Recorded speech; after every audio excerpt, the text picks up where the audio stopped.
Bonjour à toutes et à tous, aujourd'hui on va parler de sécurité en camping-car. Allez, c'est parti.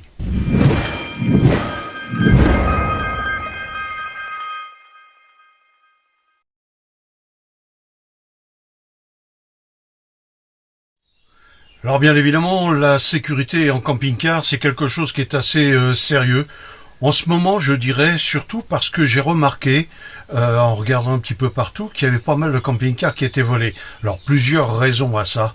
On va mettre ça à plat tout de suite. Alors bien sûr, dans les situations, je parle pas des camping-cars qu'on a laissés ouverts et qu'on est parti en laissant les clés sur le contact et tout. Bien sûr, là, faut pas exagérer.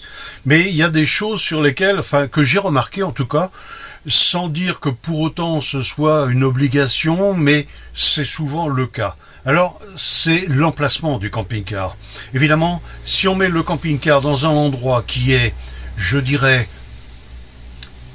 caché de tout. Si les gens découvrent votre camping-car avec de mauvaises intentions, bien évidemment, puisqu'il est caché, ils ont tout loisir de faire ce qu'ils veulent dessus, casser et ainsi de suite. Vous voyez, c'est ça le problème. Quand il est caché, ceux qui vous trouvent le camping-car et il n'y a personne autour, vous imaginez bien que c'est quand même une sacrée tentation, surtout si leur intention déjà au départ était là. Ensuite, il y a les camping-cars qu'on va placer sous les réverbères. On se dit que le camping-car étant bien à la vue, bien éclairé, on aura un minimum de risque. C'est l'inverse. Pourquoi ?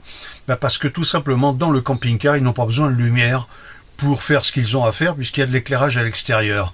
Conclusion, ça ne se remarque pas. Après, pour éviter tout ça, alors il y a plusieurs points. C'est de se dire, on est dans un terrain, on est sur une aire de camping-car, on n'est pas tout seul, c'est déjà énorme ça. Ensuite, il faut bien laisser voir certaines choses. Alors, il existe plusieurs choses, je les ai là, par exemple des étiquettes, vous voyez, on a des étiquettes, c'est ce que je vais faire, et on les place un peu partout, de manière à bien faire comprendre qu'il y a une alarme. Alors, là encore, certains font semblant d'avoir une alarme, mettent les étiquettes, mettent tout ça, mais il n'y a absolument rien. Vous prenez des risques quand même, parce que ces gens-là, s'ils ont... Alors, faut savoir que, de toute façon, s'ils ont envie de pénétrer dans votre camping-car, quoi que vous fassiez, ils y arriveront. Ça, c'est sûr et certain. Mais ce qu'il faut, c'est éviter de les laisser entrer, d'une part. Alors pour ça, voilà ce que je vous ai dit, les étiquettes, tout un tas de choses visibles, les petites LED clignotantes de l'alarme, je dis bien de l'alarme, il existe des factices, à voir, ça peut fonctionner. J'ai travaillé dans les alarmes, je peux vous dire que certaines choses purement factices pouvaient faire un très bon effet, genre de fausses caméras, des trucs comme ça. Je parle pas de l'habitation, je faisais moi. Ça fonctionnait très bien alors que c'était un bout de plastique. Donc voilà, ça c'est tout à fait possible. Mais si ça se produit, si véritablement ils ont envie d'entrer, là il n'y a rien du tout. Ensuite, il y a les antivols, je dirais mécaniques. Il y a le verrouillage de volant. C'est-à-dire, c'est une pièce qui vient bloquer le volant, qui empêche le volant de tourner. Alors, c'est soit à clé, soit à code. Là, c'est un choix. Disons que là, ça va limiter la casse pour ceux qui auront envie de vous voler le camping-car, de l'embarquer, de l'emmener avec eux, de le conduire, ainsi de suite. Ça va être dur pour eux, là, quand même. Croyez-moi que ça va déjà en retirer un paquet de téméraires. Ensuite, il y a l'alarme proprement dite, c'est-à-dire la sirène. Voilà, moi c'est ce que j'ai dans mon camping-car, j'ai mis la sirène, j'ai mis le volant. Alors la sirène, ça c'est dissuasif à deux égards. Le premier, c'est parce que ça ameute le quartier, quoi. Mais c'est pas dit pour autant que les gens autour de votre camping-car réagissent. C'est souvent le problème, les gens ne bougent pas. Alors, voilà. La seconde chose, si véritablement la sirène est très très très forte, la mienne fait 110 dB ou 115 dB, je sais plus trop, mais véritablement c'est intenable, ça vous pète les tympans. Si elle est bien planquée en plus, c'est-à-dire qu'il faut la trouver en plus, parce que ça fait tellement de bruit qu'on a du mal à situer l'endroit où est l'alarme. Croyez-moi, là, ça en dissuade un paquet, parce que réfléchir, si vous avez ajouté d'autres choses, un coupe-contact aussi, par exemple. Hein. Si vous avez ajouté tout ce genre de choses et que le gars doit réfléchir en plus de l'alarme, généralement, ils sont pas trop téméraires quand même. Ils préfèrent s'en aller, se sauver, je dirais plutôt, parce que c'est plutôt le mot.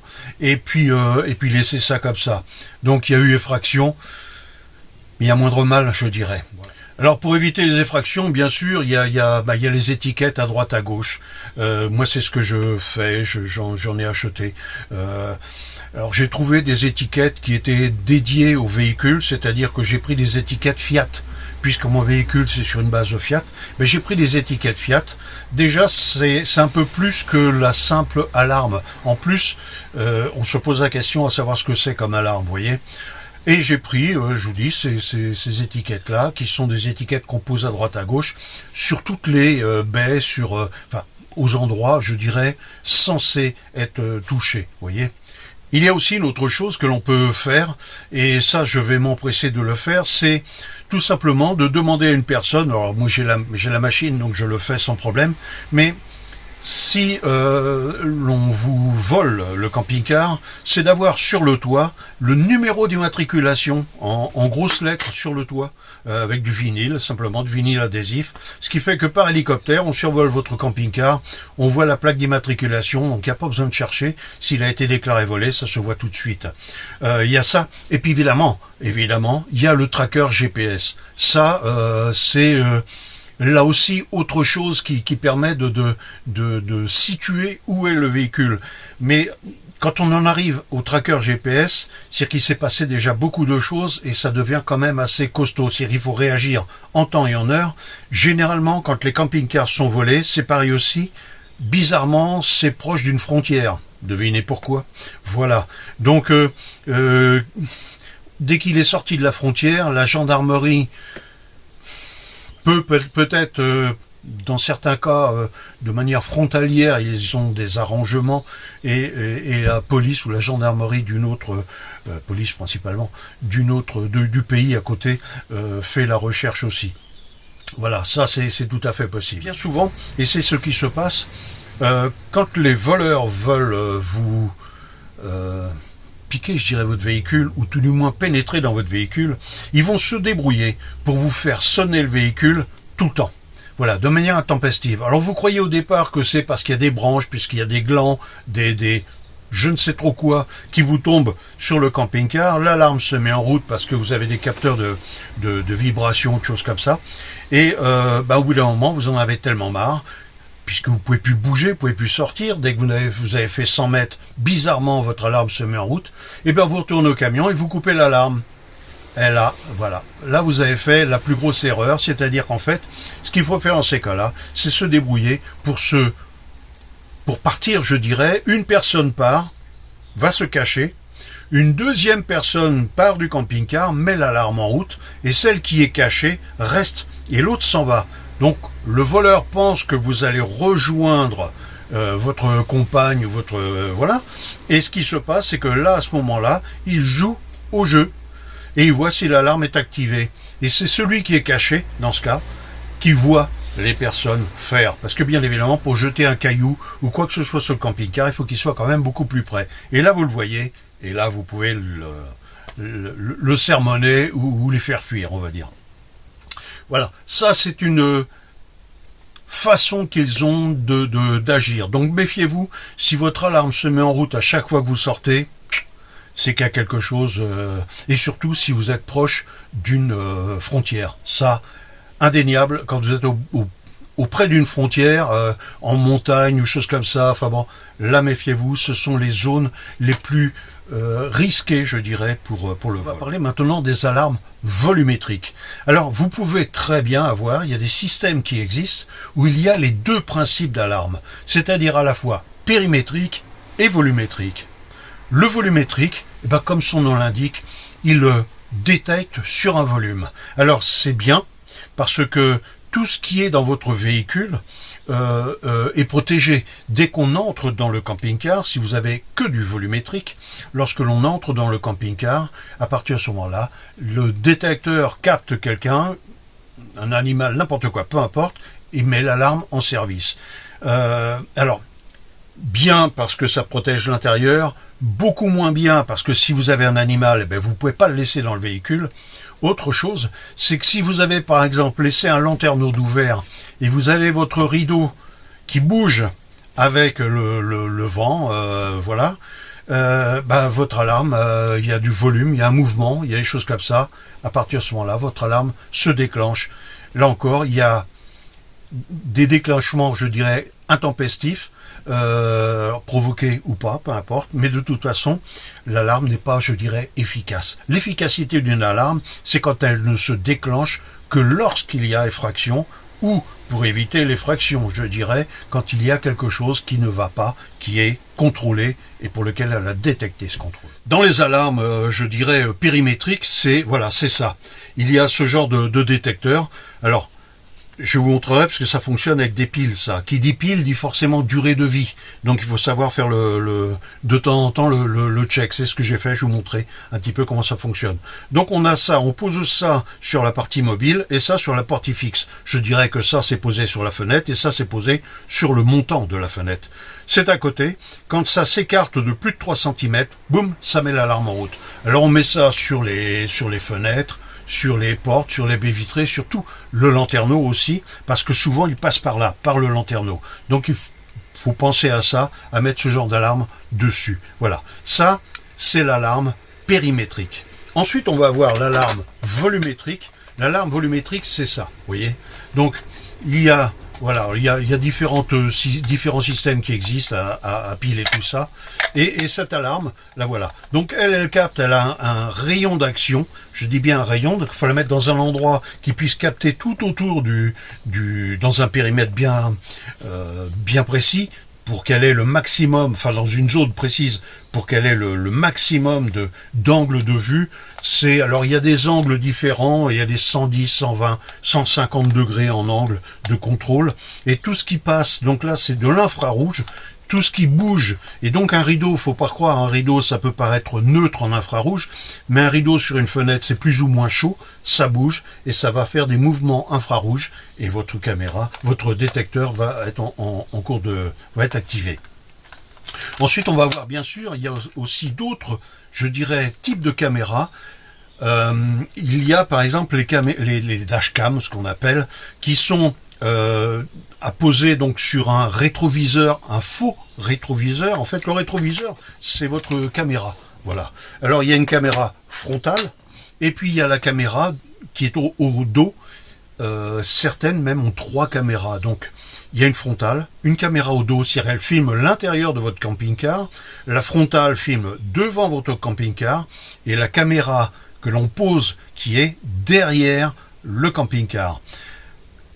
Ces caméras-là, ces dashcams-là, ont 2 choses, c'est-à-dire qu'ils peuvent détecter, alors ça coûte quand même 180-200 € dans ces gammes-là, va détecter les chocs par exemple. Donc à partir de ce moment-là, il va filmer partout, donc à l'extérieur, devant, à l'extérieur, derrière et à l'intérieur. Il va filmer partout. C'est-à-dire que là, les voleurs, les personnes qui sont entrées dans le camping-car vont non seulement... alors l'alarme va pas forcément biper, mais si vous avez une alarme en plus périmétrique ou volumétrique, vous allez avoir tout l'ensemble et vous allez filmer les personnes. Alors ça c'est très intéressant parce que vous aurez vraiment toutes les traces, et puis certaines vont même jusqu'à pouvoir envoyer un message sur le téléphone, ce qui fait que si vous n'êtes pas trop loin, vous rappliquez en courant, et puis vous avez les gars qui se font piéger, garantie or. Voilà, ça c'est le genre de caméra que l'on peut, le genre de choses que l'on peut placer aussi. Ensuite, comme je disais, si on place quelque chose de mécanique sur le volant par exemple, sur les pédales par exemple, et aussi sous le siège. Le siège est pivotant. Vous avez un disque, ça fait un disque, ni plus ni moins. Et là, pour ceux qui bricolent un peu, et pour ceux pour qui c'est possible. En ce qui me concerne, sur mon camping-car, malheureusement, c'est pas possible. Donc sur le disque, vous percez un trou, et vous mettez un cadenas, vous savez, ces cadenas qui sont, je vais montrer ça sur la vidéo, qui sont des cadenas de disques de frein de moto. C'est hyper costaud et vous bloquez le siège en position inverse de la position de conduite. Vous voyez, quand vous êtes en stationnement, votre siège est tourné vers la cabine et non pas vers la route. Et il est bloqué comme ça vers la cabine, ce qui fait que on ne peut pas accéder aux pédales. Enfin, c'est impossible de conduire. En plus, imaginez qu'il y ait un flic par là qui voit le gars en train de conduire de manière complètement, enfin, avec le siège complètement inversé. C'est sûr, il l'arrête. Donc ça aussi, c'est un bon système mécanique. Ensuite, il y a le blocage du volant. Alors le blocage du volant, bah, c'est pareil. Le volant est complètement bloqué, soit à clé, soit à code. On peut plus tourner le volant, donc croyez-moi, on va pas bien loin. Généralement, ils n'insistent pas dans ce genre de situation, sauf s'ils ont la disqueuse et tout ça, bien sûr. Alors imaginez bien que si les voleurs arrivent et qu'ils ont une disqueuse, qu'ils ont tout le matériel, c'est que de toute façon, quoi que vous mettiez, il vous embarquera le camping-car. Faut pas rêver. Donc ça, c'est à prendre en compte aussi. Il y a une... Mais ce qu'il faut simplement, c'est partir du principe que vous ayez certaines choses, certains points, la sirène. Ça, on en prend plein les oreilles, c'est impossible à tenir. Si possible, une dashcam qui filme et qui, au moindre choc, alors c'est bien aussi la dashcam, parce qu'au moindre choc, elle filme devant, derrière, partout. C'est-à-dire que si une personne, vous garez votre camping-car quelque part, il y a quelqu'un qui vient, qui tape contre le camping-car avec sa voiture, simplement, avec un autre camping-car pour se garer, et ben la dashcam se met en route et va filmer la personne en train de bouger ou de sortir par exemple, et vous avez la plaque minéralogique, vous avez tout ça, enfin bon, vous avez de quoi, vous avez un recours. Par contre, là encore, au niveau législation, méfiez-vous pour les dashcams, il n'y a pas une législation bien précise. Tant que vous ne l'utilisez pas pour je dirais faire des vidéos ou les mettre sur YouTube, choses comme ça, parce qu'en fait vous êtes dans le domaine du privé. Quand vous filmez sur l'extérieur, sur la route, il y a des gens qui sont dans la voiture et on n'est pas forcément avec son compagnon ou sa compagne. Donc si on est filmé et que vous divulguez cette intimité-là, vous risquez des peines. Donc voilà, à éviter. Un couple qui passe à côté de votre véhicule, si c'est pas le couple officiel, imaginez si vous balancez ça sur un réseau quelconque, vous risquez d'avoir des soucis, et ce sera à juste titre. Donc à éviter ce genre de choses. Par contre, vous avez la vidéo et vous avez les portraits ou le portrait de la ou des personnes qui ont fait le larcin, si vous ont cogné le camping-car et qui n'ont pas, vous savez, l'histoire de la carte de visite qu'on laisse pas. On n'a pas forcément une carte de visite, mais un crayon en bout de papier, assez fréquent quand même pour laisser son numéro et s'excuser déjà d'une part. Donc voilà pour les alarmes. Ensuite, maintenant, je vais vous parler des différents... je vous ai parlé des zones. Alors, certaines alarmes ont des zones. Vous voyez, par exemple, celle-ci. Voilà, il y a ici le codage qui se fait sur pour l'alarme, précisément. Et vous avez en bout, vous avez deux picots en bout, voilà, ici, qui permettent de donner la zone. Alors, il y a deux, c'est-à-dire tout en haut, tout en bas, haut, sur droite. On crée les zones avec ça. Sur la centrale, on a le repère pour ça. Donc on peut avoir une zone par exemple pour le volumétrique et une autre zone pour le périmétrique. Ça permet quoi?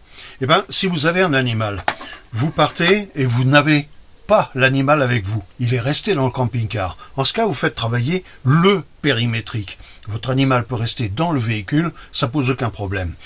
Et si vous avez autre chose, c'est-à-dire que vous partez avec votre animal et que vous vouliez véritablement protéger complètement votre camping-car, vous avez ça, plus ça, c'est-à-dire que vous êtes dans une autre zone qui englobe les deux. Voilà. Certaines alarmes font plusieurs zones, même carrément. Vous pouvez protéger votre soute et uniquement votre soute. Voilà, il y a plein de choses possibles. C'est pour ça que quand vous renseignez pour une alarme, c'est très facile à monter, une alarme. Je vous le dis sincèrement. Ça, vous voyez, il y a une vis qui est ici. Vous l'accrochez, vous la mettez comme ça sur le. Ça, vraiment très facile à poser. Ça, c'est de l'adhésif.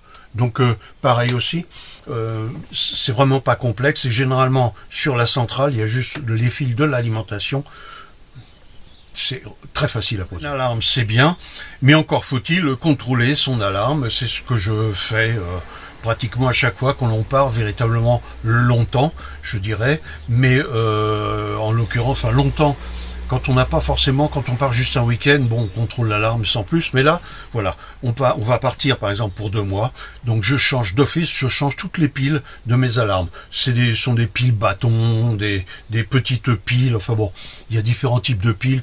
Voilà, vous changez carrément vos piles, vous testez. Parce que généralement il y a une position test pour les alarmes, vous testez votre alarme et surtout, et c'est ça qui est important quand je dis tester son alarme, c'est pas tout de dire je mets l'alarme en route, j'ouvre la porte et je vois si ça sonne. Non, ça c'est pas tester son alarme, parce que ça veut dire qu'elle sonne. Ok, mais ça vous apporte rien. Rappelez-vous ce que je vous ai dit un petit peu avant.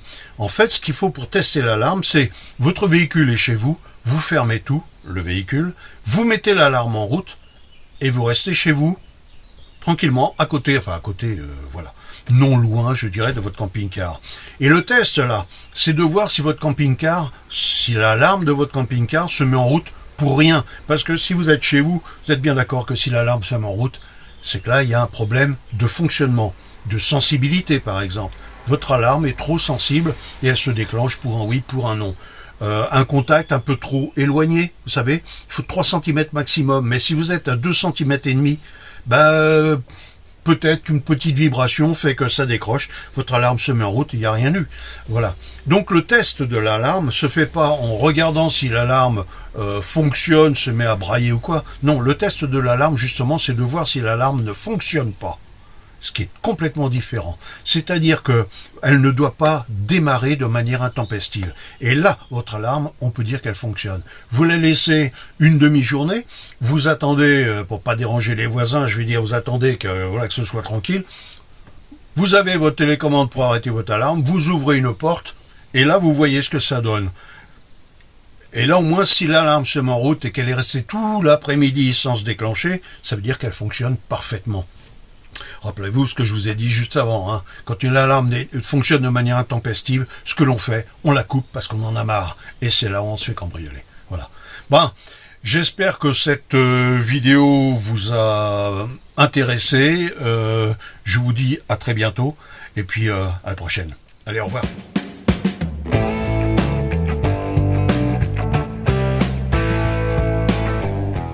Si cette vidéo vous a plu, likez. Et puis abonnez-vous pour la prochaine. Allez, à bientôt.